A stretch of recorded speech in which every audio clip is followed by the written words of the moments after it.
orang enggak? Wah. Akhirnya Anda marah. Anda merasa dihianatin orang enggak? Iya. Akhirnya Anda marah. Ya, kau kan belum punya anak lagi. Belum, Abi. Makanya aku tanya kau sekarang. Contoh, anak itu untuk menyenangkan atau untuk menyusahkan? Menyenangkan. Nah, ya budak nih ya. Kenapa dia bisa ngomong begitu?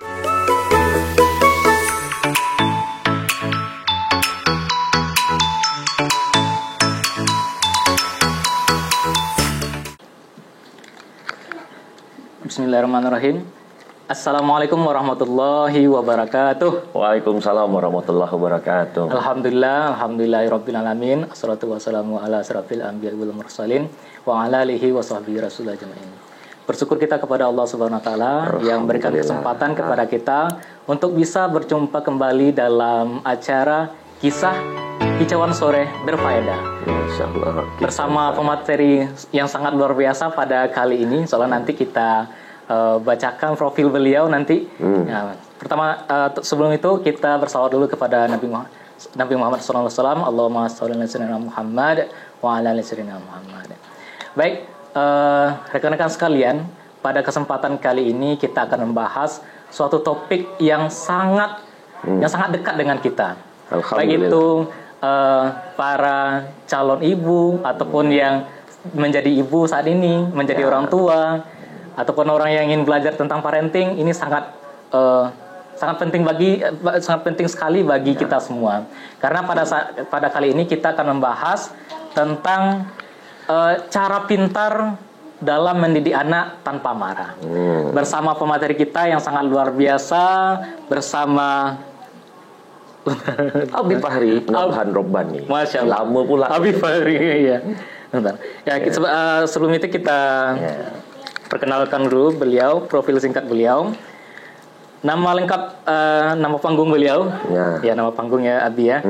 Nama panggung beliau adalah Abi Fahri Nabhan Robbani. Betul ya, Abi ya? Betul. Nah, beliau lahir, asli Minangkabau Abi ya? Iya, makanya selamat datang di negeri Minang. Masya Allah. Berarti pulang kampung nih ceritanya Abi ya? Insya Allah. Insya Allah. Masya Allah. Baik, beliau kelahiran tahun 1982. Beliau pendidikan formal beliau di TK Pertiwi Rengat. Yang kedua ada di SDN 2 Bekasi. Terus SMPN 1 Rengat Riau. Selanjutnya SMA 20 Bandung. Pendidikan S1 beliau di Universitas Maranatha Bandung, Fakultas Psikologi. Dilanjutkan S2 beliau di Universitas Pasundan, jurusan Manajemen SDM S2. Pendidikan non formal beliau, ya selain pendidikan formal, beliau juga ada pendidikan non formal, yakni yang pertama Mutiara Tauhid Bandung, yang kedua Darut Tauhid Bandung, yang ketiga Leadership Training Center. Selanjutnya ada Mata Air Surga Training Center. Selanjutnya ada School of Trainer Maranatha. Selanjutnya ada School of Ultimate Leader Senior. Yang selanjutnya ada Motivation ISK 165. Masya Allah. Baik, rekan-rekan sekalian, Bapak Ibu sekalian, insya Allah beberapa menit ke depan kita akan membahas seputar cara-cara bagaimana kita mendidik buah hati kita dengan cara yang benar gitu, dengan cara yang tegas, namun tanpa disertai marah. Nah, baik, sebelumnya boleh dulu perkenalan singkat dulu, Bi. Boleh disapa penonton kita, pemirsa kita, Bi. Masalah. Ya, bismillahirrahmanirrahim. Assalamualaikum warahmatullahi wabarakatuh. Waalaikumsalam warahmatullahi wabarakatuh. Selamat sore untuk teman-teman sahabat semua dari PKS TV yang ada di Kota Padang bersama Bu Fahri Nabhan Robbani, yang insya Allah 30 menit ke depan kita akan berkicau di sore hari ini yang berfaedah lah, terkhusus tentang buku bestseller saya yang berjudul Hidup Tanpa Marah, yang hari ini kita fokuskan kepada anak-anak kita. Tapi banyak orang berpikir hidup tanpa marah ini hanya untuk anak-anak saja. Tapi tidak. Kadang-kadang kemarahan pun terjadi di kantor, terjadi juga di tempat kita berorganisasi, di mana-mana. Mudah-mudahan dengan pembahasan yang kita kerucutkan kepada anak-anak ini memastikan siapapun yang mendengar, kata orang Melayu, siapapun nak mendengar nanti, minimal lah kicau-kicau sore ini membuat kita tak ada lagi marah-marah. Karena memang kalau kita nih orang hebat, jangan marah. Iya, betul. Gitu. Nah, jadi hidup tanpa marah melahirkan pelatihan parenting yang berjudul Cara Cerdas Mendidik Anak Tanpa Marah. Tapi saya ambil dulu penelitian buku marah ini sebenarnya di negeri Minangkabau. Karena memang, mohon maaf, kami 15 tahun penelitian dalam dunia dakwah, Tung. Kami menemukan ada orang lah rajin sholat, tepat waktu di rumah, lah tak pernah tinggal. Tapi balik ke rumah masih juga marah-marah. 30 hari lamanya di bulan Ramadan. Baru lewat aja beberapa waktu yang lalu. Selesai bulan Ramadan, lah puluhan tahun mengendalikan diri nafsu amarah, tapi selesai puasa masih juga marah-marah. Katanya selesai sholat rajin zikir, rajin berdoa, lah rajin pun zikir, masih juga marah-marah. Nah, khusus kita nih ya, orang-orang dunia dakwah, katanya lah jadi ustaz, masih ke marah-marah. Katanya lah ustazah, masih je marah-marah. Katanya pandai baca Quran, ngapal Quran, lang jadi punya pondok Quran pula sekarang, tapi masih juga marah-marah. Lah berangkat ke tanah suci, umroh haji. Nah, kemarin orang berangkat tuh ke tanah suci, harapan keluarga baliknya berubah, rupanya balik ke Indonesia nanti masih juga marah-marah. Banyak orang ngaku kajinya tinggi, lah tinggi kaji masih ke marah-marah. Aku ni paham ilmu agama, lah paham ilmu agama masih juga marah-marah. Nah, yang kita khawatirkan tuh ternyata nanti lah mendengar kicauan sore ini, selesai mendengar kicau nih masih juga marah-marah. Nah, ini yang kita khawatirkan begitu. Jadinya nanti orang-orang tua nih kan dapat sesuatu dari anak-anaknya. Papa dari mana? Papa dari masjid, sholat berjamaah tepat waktu. Enggak, kamu di rumah aja kamu tuh. Lalu kenapa kok pulang dari masjid marah-marah?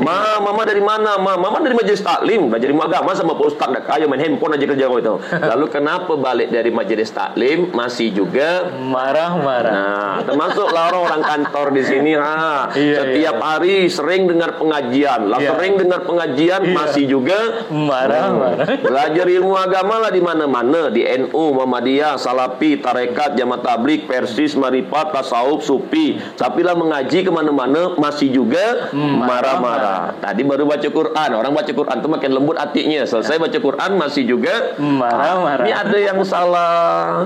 Jadi kita ni orang Minang ni cuma minta pertanggungjawab. Ya kalau ya wana kaji awak tu tinggi, jangan marah. Kalau ya memang santiang bana ilmu awak, jangan marah. Orang kaji tinggi itu kan makin lapang hatinya. Ndak mungkin seketek-seketek marah, seketek-seketek marah. Katanya paham ilmu agama. Kalau ya wana, jangan marah. Nah, ini yang kita kupas dalam pelatihan di beberapa sekolah di Kota Padang ini. Jangan sampai di sekolah ternyata kita masih sering ngajarkan marah-marah. Akhirnya ada anak balik ke sekolah dari ke rumahnya masih juga marah-marah. Kau belum punya anak lagi? Belum punya anak je lah marah-marah. Jadi ketika kau nak punya istri, tentu istri itu takut ya. Belum punya anak je lah marah-marah, apalagi kau punya anak gitu. Makin marah kan terkejut pula orang itu. Jadi sekarang ini fenomenanya ada orang tua lah punya menantu banyak, masih ge marah-marah. Waktu dia bujang pemarah, lalu dia menikah marah juga. Lah punya anak satu masih ge marah. Lah bermenantu marah ge. Lah bercucu sekarang masih ge marah lagi. Hingga akhirnya nak sampai kapan? Ndak capek, ndak litak, ndak latih apa seketek-seketek marah, seketek-seketek marah. Bahkan ketika mendengarkan kicauan sore kita nih ya, mungkin ada ge marah-marah di rumah tuh. Ada pula yang mungkin prasangka buruk, macam kan hebatnya kau. Saya kasih tahu siapapun mendongo di luar sana tuh, kalau ada yang prasangka buruk apalagi marah dengan Abu Farinya, tanggung je lah dosanya sendiri. Tak enak ditengok di mata, marah. Tak enak terdengar di telinga tuh, marah. Tak lama rasanya di hati, marah. Katanya kaji tinggi, katanya paham ilmu agama. Yang tak lama tuh keceknya ustaz, marah gitu katanya. Katanya yo bana kelak mano-mano, katanya belajar ilmu hipnoterapi, ilmu parenting, lah mengaji ikut training, ikut workshop. Kalau lah kemana-mana no belajar ilmu agama atau ikut pelatihan, ikut training, tentu makin mantap awak. Wah, nggak mungkin masih cuma marah-marah lain. Betul. Jangan marah. Hiduplah tanpa marah, semua kan menjadi indah. Masya Allah. Jangan marah-marah bila kau kecewa. Jangan marah-marah, ambil wudhu segera. Itu kan kecewa orang tua macam itu enggak? Jikalau kecewa, jangan kau berputus asa. Allah selalu ada untuk kita semua. Hiduplah tanpa marah, semua kan menjadi indah. Subhanallah. Coba bayangkan kalau di rumah tak ada yang marah-marah, kan enak hidup itu. Di sekolah tak ada yang marah-marah, kan enak lah. Tak ada di kantor marah-marah, tak ada di pasar marah-marah, hingga akhirnya bisa tak hidup tanpa marah? Ya bisa lah. Mana mungkin pula Allah menguji sesuatu di luar kemampuannya. Setiap kesulitan itu pasti ada kemudahan. Tapi Bu Fari, Rasulullah pernah marah, betul, tapi ditegur sama Allah. Jangankan marah, mungkin masamnya ditegur sama Allah. Jangan nak bela-bela diri lagi. Kalau Anda penasaran, ikuti pelatihan cara cerdas mendidik anak tanpa marah. Ekspresi itu boleh garang. Saya tak minta Anda untuk menghilangkan kegarangan Anda. Karena boleh jadi Anda saat ini merasakan Bu Fari itu tak tahu anak aku ini kelakuannya Bu Fari beda Bu Fari. Kalau aku benar-benar dia pijak-pijaknya makanya aku begitu. Saya tak minta Anda menghilangkan ekspresi Anda yang garang atau suara Anda yang lantang. Kalau Anda lembut-lembut, ada anak itu makin menjadi-jadi dia. Maka ketika Anda meninggikan suara Anda itu ternyata efektif dia berubah. Tak apa, silakan. Ekspresi boleh garang, suara juga boleh lantang, tapi hati tetap tenang. Nah, bisa ndak? Awak orang Minang diajarkan dari ketek tua surau dan silek. Memang ngerti ndak tentang makna silek sebenarnya? Silek itu bukan untuk bercakap, tapi untuk mengendalikan diri. Ali itu berperang di medan perang, nyotusuk, nyotukikau, nyobunuh. Tapi kok ndak bermain? Nyo bisa ndak? Ekspresi garang, suara lantang, tapi hati tetap tenang. Masa tidak bisa? Katanya penghafal Quran, katanya paham, katanya kaji tinggi. Ya, ayo dong. Kalau memang kita ini paham, jangan marah. Aku nggak akan biarkan jika agama Allah diinjak-injak. Saya bicara tentang agama Allah menginjak-injak ini, siapa pun tak akan mungkin. Apalagi orang Minang nih. Masih ingat kejadian kemarin 2012 tuh? Ketika ada perjalanan di mana Indonesia ini ada yang menghina. Ternyata orang Minang nih mengangkat nama baik Sumatera Barat ini dengan datang naik pesawat. Tidak hanya satu pesawat, dua pesawat, tiga pesawat tuh.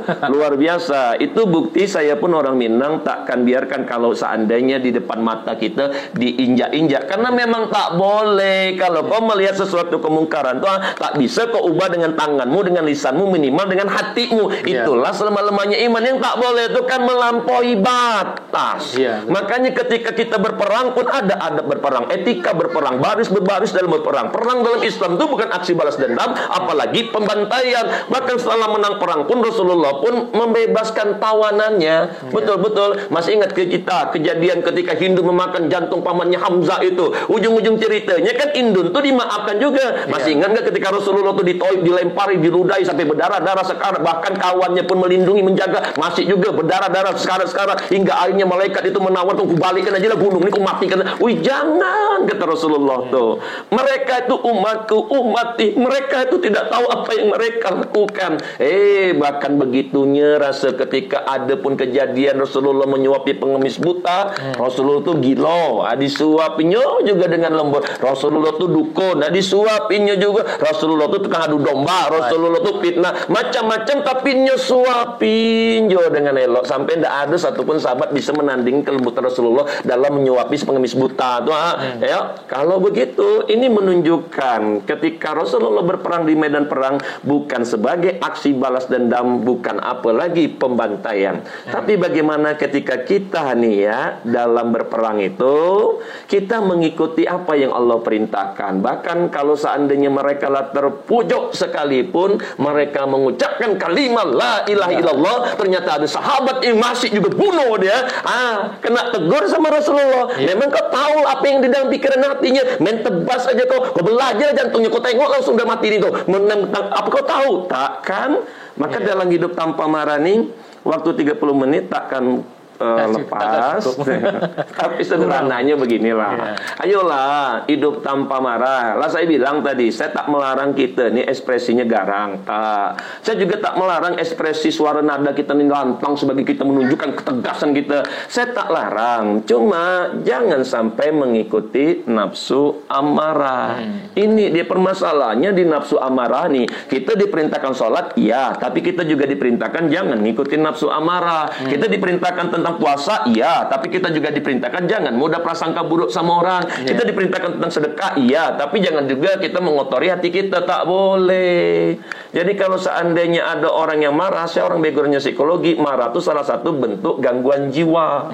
Gangguan jiwa. Mau nanya nih, ayo teman-teman nih, sebulan ini pernah marah enggak? Ayo, berapa kali? Berapa kali? Sering. Berarti sering mengalami gangguan jiwa. Awak yang mengalami gangguan jiwa ngecein pula orang yang bermasalah tuh Pak. Pula. Kalau saya ngomong seperti ini bekicau sore ini ada yang marah tak di situ? Kalau ada yang marah di situ tanggung dia dosanya sendiri. Lah dikecein sama Allah tuh jangan mengikuti nafsu amarah.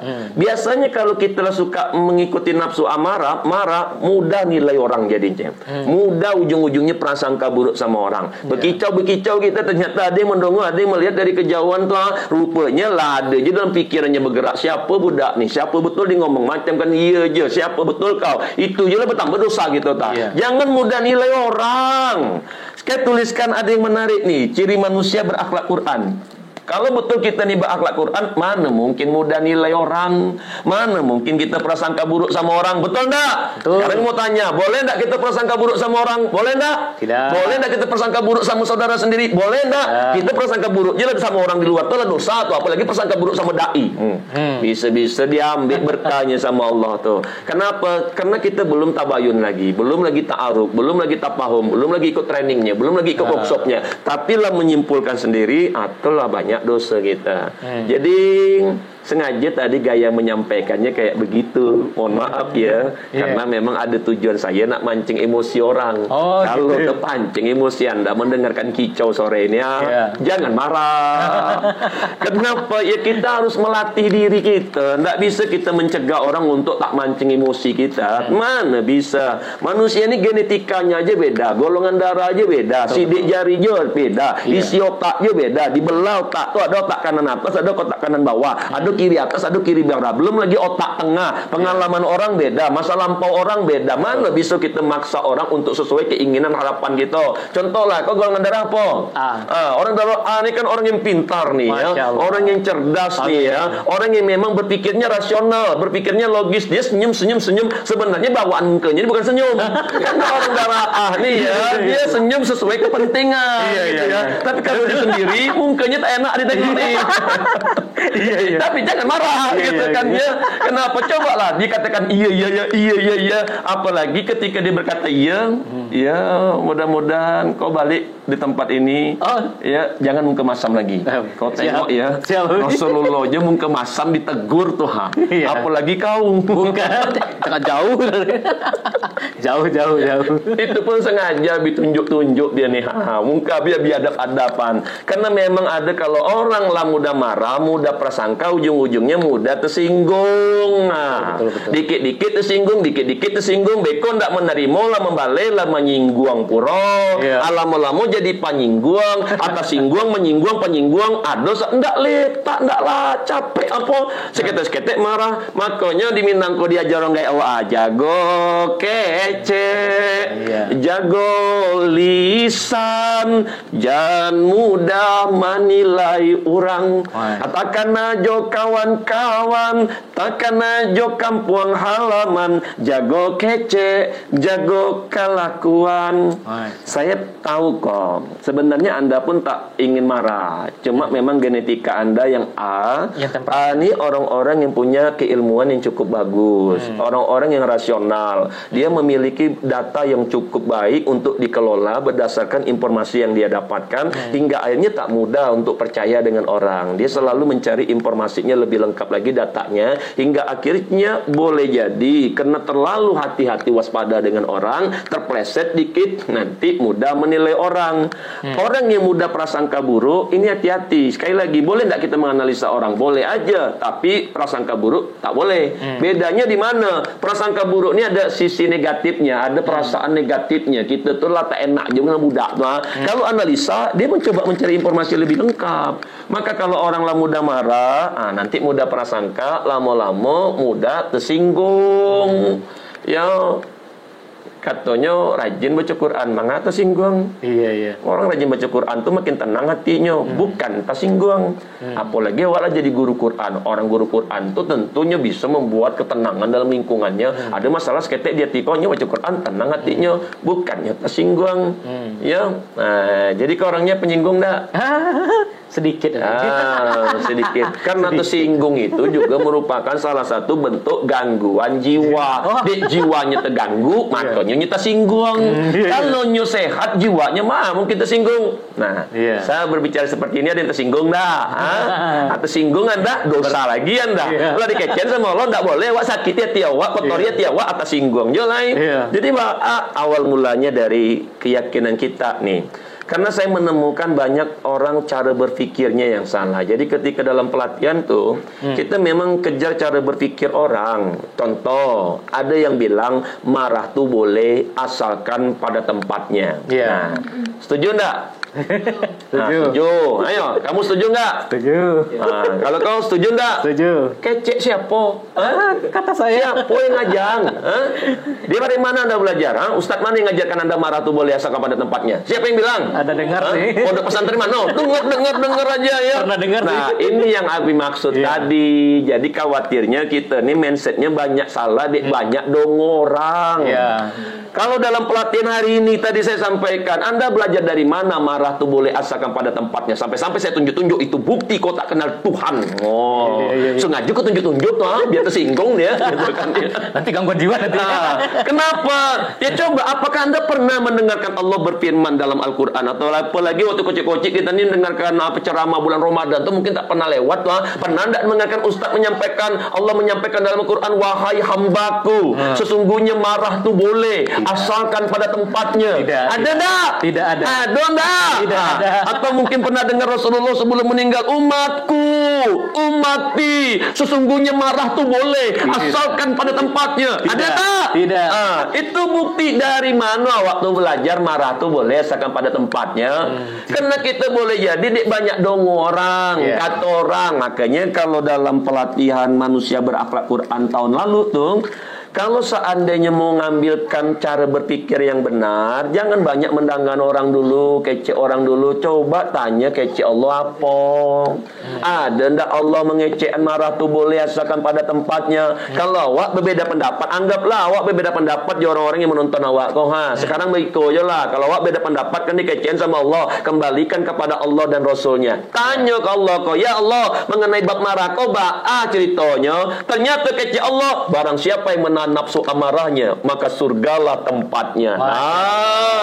Bahkan kalau tanya Rasulullah, ya Rasulullah, apakah amalan yang paling utama? Jangan marah. Apakah amalan yang paling utama? Jangan marah. Apakah amalan jangan marah. Orang hebat, orang kuat itu bukan orang yang menang dalam bergulat, tapi orang yang mampu menahan nafsu amarahnya. Cakep enggak? Cakep enggak? Kalau ya mana waktu hebat, jangan marah. Ya. Dan saya paham, mungkin ada di antara anda orang psikologi sama saya, Abu Pari dalam ilmu psikologi aja udah marah yang positif, marah yang negatif, Abu Pari. Paham saya, tak masalah kau terbilang marah positif, marah negatif. Tapi yang jelas ketika anda mengekspresikannya, hati tetap tenang. Bisa enggak? Mungkin ada anda bilang ada marah yang diharamkan, yang dimakruhkan, yang disunahkan, yang diwajibkan. Terserah kau lah. Yang jelas ketika mengekspresikannya, hati tetap tenang. Bisa tak? Kenalah dibilang tak boleh kita ngikutin nafsu amarah. Tak boleh. Hingga akhirnya kalau seandainya anda merubah sesuatu itu tak bisa dengan tangan, dengan lisan, akan minimal dengan hati. Mana pula dipaksa. Rasulullah aja tak pernah maksa orang masuk Islam. Tugas kita itu cuma menyampaikan, mengingatkan agar mereka beriman dan bertakwa. Mana kita bisa ngasih petunjuk hidayah? Walaupun kita ni ustaz, kiai, ulama, kalau seandainya kita berfikir bahwa dengan cakap kita, keilmuan kita bisa nak ngubah anak kita, mana ada cerita begitu. Banyaklah kena kerja sekarang ni, ustaz ternyata tak bisa melahirkan anak yang lebih hebat pula dari dia. Bahkan ternyata ada kiai punya pondok pesantren, ternyata 1, 2, 3 tak ada pula yang melanjutkan. Kenapa? Karena mungkin Allah punya skenario lain, cerita lain. Nak sehebat apapun kau belajar ilmu agama,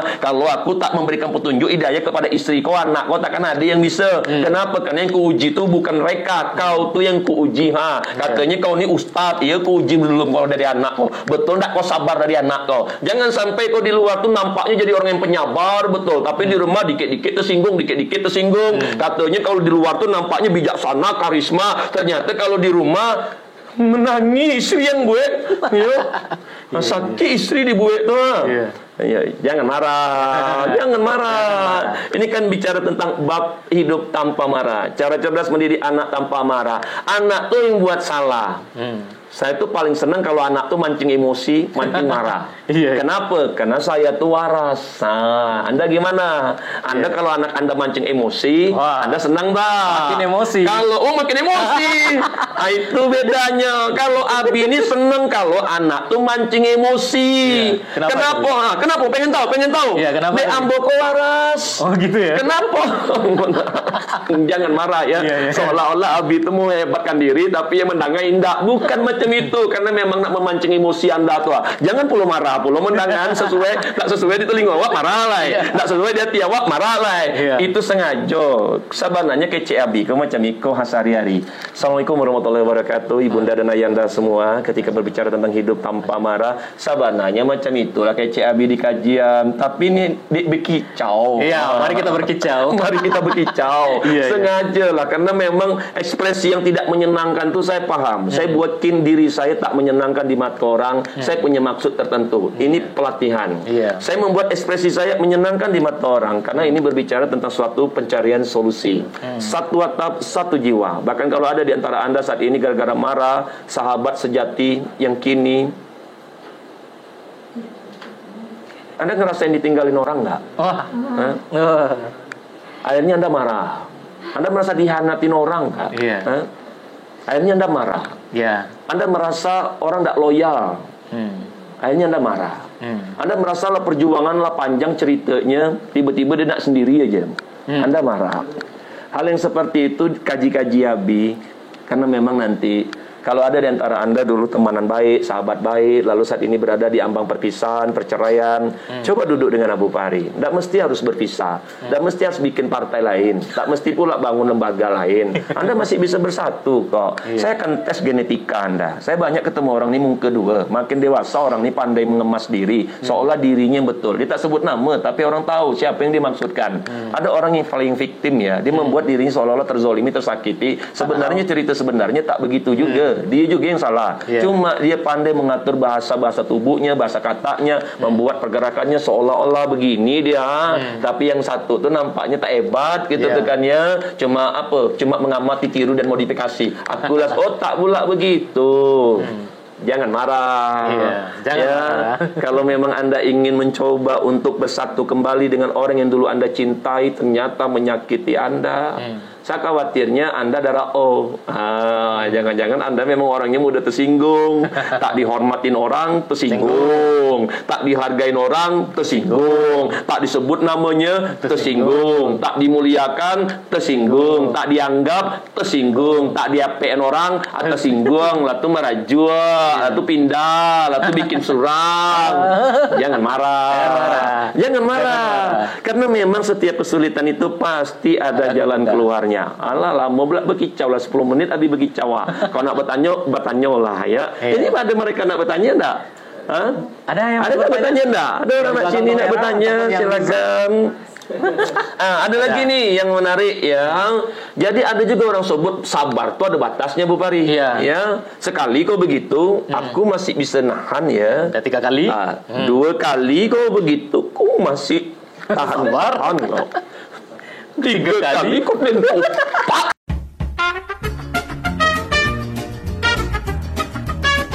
belajar dari siapa coba?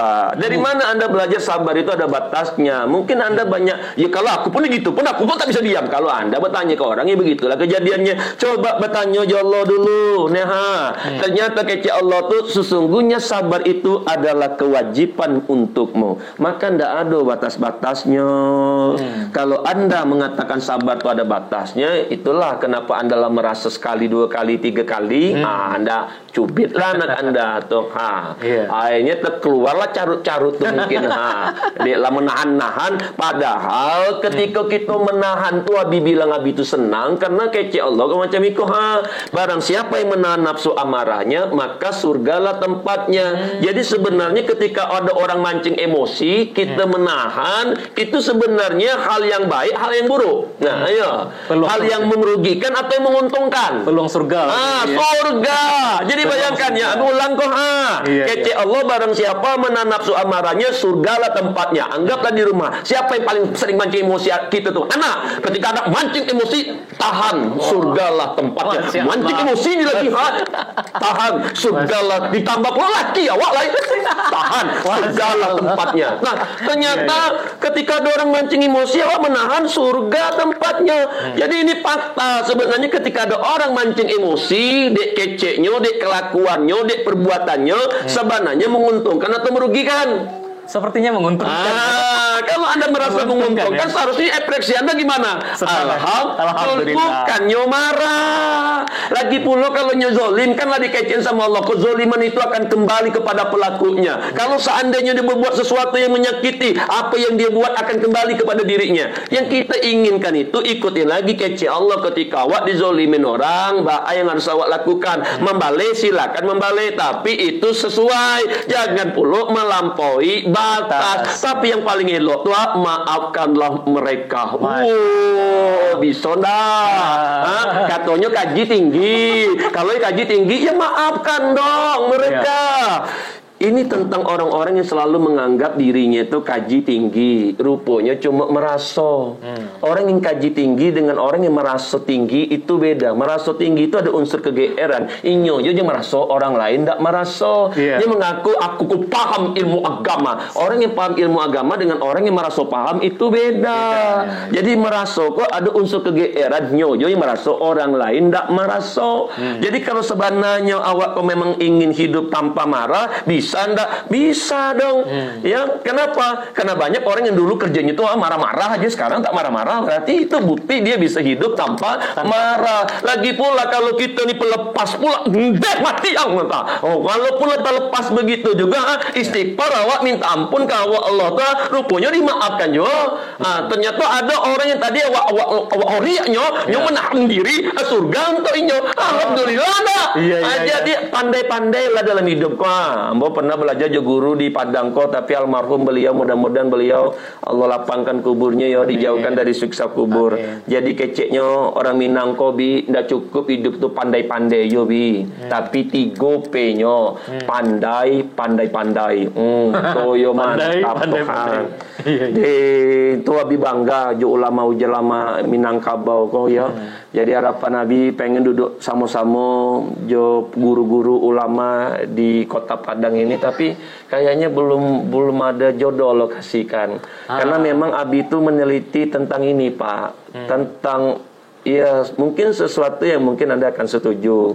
Karena memang banyak orang mungko duo. Apa yang nampak itu tidak sesuai dengan kenyataannya ya. Hingga akhirnya kita mencoba menggali apa yang tersembunyi di otak orang, di hati orang. Sampai-sampai Abi mengetes genetika orang, mulai dari golongan darah sampai sidik jarinya. Jadi kalau ada di antara Anda yang saat ini marah-marah, akhirnya bercerai, akhirnya pisah lembaganya, akhirnya tidak mau bersatu lain, tidak mau berjamaah lain, macam itu Abi ambil sidik jarinya, bisinya kok pandai membuat dirinya terlampak elok di muka orang, padahal pelaku sabananya kok. Hingga akhirnya di ta'al dunju mengaku lah yang ambo ambil kanan kirinya tangan kanannya tuh diambil sidik jarinya, beko ketahuan siapa aja kok sebenarnya. Kenapa? Karena memang ada bagian genetika yang dimana orang tak mau mengakui bahwa kejadian kemarin tuh aku punya kepentingan pribadi sebenarnya. Cuma aku tahu kalau aku sebutkan kepentingan pribadiku, nanti terlihat aku ini agak kurang hebat gitu di mata yang lain, kurang mulia gitu di mata yang lain, hingga akhirnya, nah itulah kata Abi, beko kan tahu juga Allah tuh pasti buka juga beko. Kalau seandainya ada di antara Anda saat ini memang ingin hidup di dunianya bahagia, akhiratnya surga, maka kan satu cuma caranya, taati seluruh perintah Allah dan jauhi segala larangannya. Bukan taati sebagian perintah Allah dan jauhi sebagian lainnya. Tak macam itu kece Allah ya. Contoh kayak tadilah, Allah perintahkan awak sholat iyo, tapi Allah perintahkan juga awak jangan mengikuti nafsu amarah. Allah perintahkan awak tuh untuk puasa iyo, tapi Allah juga perintahkan jangan prasangka buruk aja orang. Allah perintahkan awak tuh untuk bersedekah yo, tapi Allah juga perintahkan jangan buka aib orang. Kan macam itu. Jadi kau bukan bicara 1, 2, 3, 4, 5, 6 ayat yo, kau 6.000 sekian ayat tuh harus benar-benar dikerjakan. Itulah yang disebut manusia berakhlak Al-Quran. Untuk Anda, untuk kita, para da'i, para pendakwah, kalau yo badna kau manusia yang berakhlak Quran, tolong dong cerminkan. Mungkin buka-buka aib orang. Kalau Anda merasa sesuatu tak baik dengan seseorang, itu kan ada adab etikanya dalam agama ini, tabayun, ta'aruf, tafahum, hingga akhirnya Anda harus klarifikasi. Tak bisa Anda ngomong kiri ngomong kanan, dia tersinggung hati Anda, akhirnya terpengaruh pula orang, akhirnya ada dosa jariah. Ada orang nih prasangka buruk dengan seseorang, tapi karena kita yang memicunya dulu, tanggung jelas dosa yang dilakukan orang-orang tuh 5 tahun yang lalu kejadiannya, tapi masih prasangka buruk sama orangnya, maka 5 tahun yang lalu sampai sekarangnya dosa Anda tuh jalan terus ya. Jadi ayolah, jangan marah lagi ya. Sekali lagi, saya tak meminta Anda menghilangkan ekspresi garang Anda, suara Anda yang lantang, apalagi ketegasan Anda. Anda katakan marahku inilah kayak marah Rasulullah. Iya gitu. Aku takut Anda aja yang merasa, orang lain tak merasa. Aku ini marah karena Allah. Iya gitu. Saya khawatirnya Anda aja yang merasa. Karena ada tolak ukurnya. Marah karena Allah tuh tak mungkin tuh, karena ada hawa nafsu yang bermain di situ. Tapi murni untuk menegakkan agama Allah tuh. Bagaimana menegakkan agama Allah itu? Sekali lagi ya, dalam amar ma'ruf munkar ini tak bisa Anda dengan tangan, dengan lisan, dengan hati Anda. Itulah selemah-lemahnya iman. Kalau Allah nak buat, tak perlu Anda untuk melakukan sesuatu. Allah lah kasih sendiri pelajaran untuk budak tuh. Tapi sebenarnya ini ujian bukan hanya untuk mereka, ini untuk kita semua. Nah sekarang Nabi mau tanya nih ya tentang anak saja. Anda kalau tak bercakap dengan Allah, seringlah marah-marah sama anak tuh. Sekarang kita mau tanya ya, kau kan belum punya anak lagi. Belum, Abi. Makanya aku tanya kau sekarang. Contoh, anak itu untuk menyenangkan atau untuk menyusahkan? Menyenangkan. Dia budak nih ya. Kenapa dia bisa ngomong begitu? Coba kau anak itu untuk menyenangkan atau untuk menyusahkan? Siapa punya anaknya? Kau anak itu untuk menyenangkan, untuk menyusahkan? Untuk menyenangkannya. Nih ya, aku kasih tahu ya, orang di kantor nih bilang anak itu untuk menyenangkan. Mereka nih belajar dari mana? Dari siapa mereka belajar? Ya doa, aku pernah dengar yang Qurrata Ayun itu Labu Pari. Itu doa, ya Allah jadikanlah anakku sebagai penyenang hati. Anda pernah nanya enggak ke Allah nih, ya Allah gimana tentang anak nih? Apa pernah Anda mendengarkan, wahai hambaku, sesungguhnya anak yang kuberikan itu untuk menyenangkan? Ada enggak? Belum dengar. Pernah enggak dengar Rasulullah bilang, Umar, Ali, sesungguhnya anak yang kutitipkan untuk menyenangkan? Ada enggak? Yang ada tuh kalau tanya sama Allah, anak tuh ujian, ya enggak? Anak tuh cobaan, ya enggak? Di antara ada yang jadi musuh, ya enggak? Ada yang menyiksa, ya enggak? Ada yang mengazab, ya enggak? Ikut sebenarnya ilmu. Makanya kalau seandainya Anda tak paham ini, Anda selama ini berpikir anak itu untuk menyenangkan. Ingat ya, sikap perilaku manusia itu ditentukan oleh apa yang dia pikirkan, apa yang dirasakan. Kalau Anda berpikir anak itu untuk menyenangkan, ternyata ketika Anda balik ke rumah berantakan, anak bertengkar. Apa yang terjadi?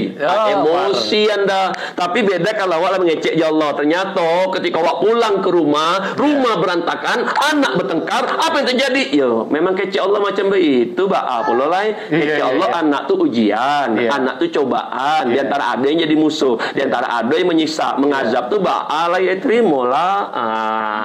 Iko baru kaji tinggi.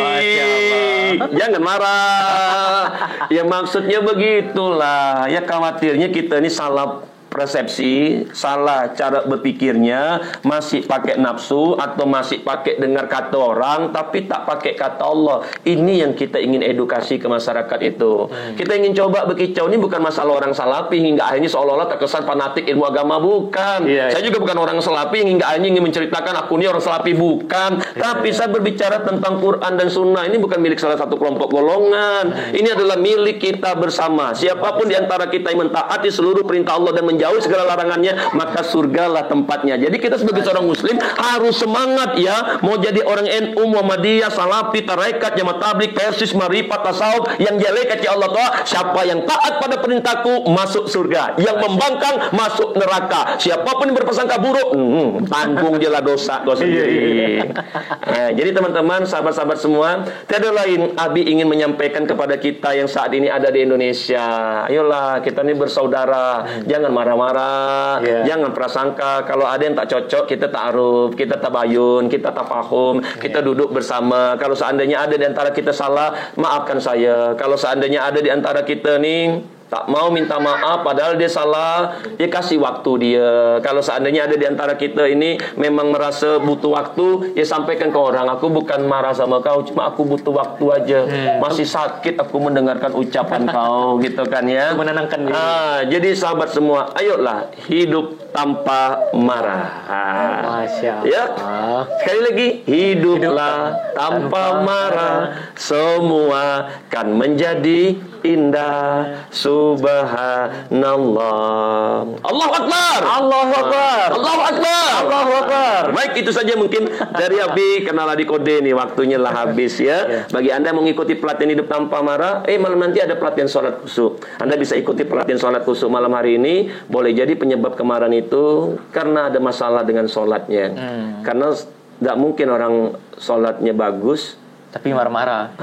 Pasti ada yang masalah nih. Ya, kalau Anda ingin mencari jawaban hidup tanpa marah, salah satunya melalui sholat. Ikuti pelatihan sholat khusyuk malam ini di Kota Padang. Di mana? Saya tak tahu juga, nanti tanya aja panitia ya. Sampai bertemu kembali. Terima kasih. Wassalamualaikum warahmatullahi wabarakatuh. Waalaikumsalam warahmatullahi wabarakatuh. Baik, jazakallah khairan kepada Abi. Semoga apa yang beliau sampaikan tadi bisa kita amalkan. Amin. Orang tua, yang calon orang tua. Baik, barangkali itu saja pertemuan kita pada kali ini. Semoga di lain kesempatan kita bisa mengundang Abi kembali. Kebetulan beliau sedang safari dakwah nih dari Bandung ya Abi ya. Nah, insya Allah bulan depan juga ada lagi. Semangat panitia nih. Ya, semangat panitia. Sumatera Barat hidup tanpa marah.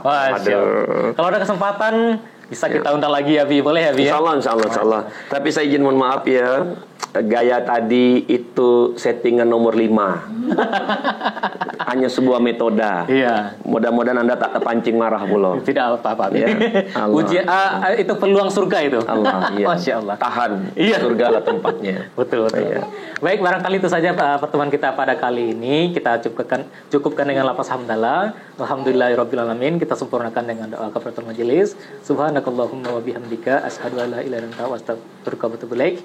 Fastabiqul khairat. Sampai jumpa di episode berikutnya. Fastabiqul khairat. Assalamualaikum warahmatullahi wabarakatuh. Allahu Akbar. Allahu Akbar. Masya Allah.